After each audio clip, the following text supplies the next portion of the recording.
रब नूं गैब दा इल्म नहीं है। रब किते महबूब अलैहिस्सलातु वस्सलाम ने क्यों फरमाया सहाबा तुसी कसम चुक के आखदे हो इत्थे इस वास्ते बैठे हो?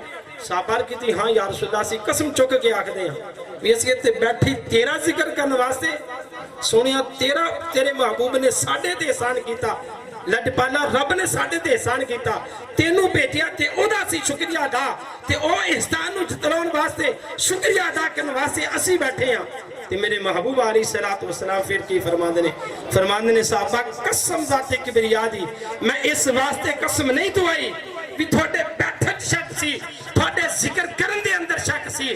फरमाया मेरे को हुणे जबरील आए सी सोनिया या रसूल अल्लाह आ जेड़े बाहर बैठ के तेरा जिक्र कर रहे हैं ना तुसी भी घरां चों बाहर निकल के जिक्र कर रहे हो। सोनिया जेड़े बाहर बैठ के तेरा जिक्र कर रहे हैं रब ने वादा पिया कर लिया है जेड़ा जेड़ा तेरा जिक्र बनाएगा सोनिया तेरे नाल जन्नत के अंदर दाखिल हो जाएगा।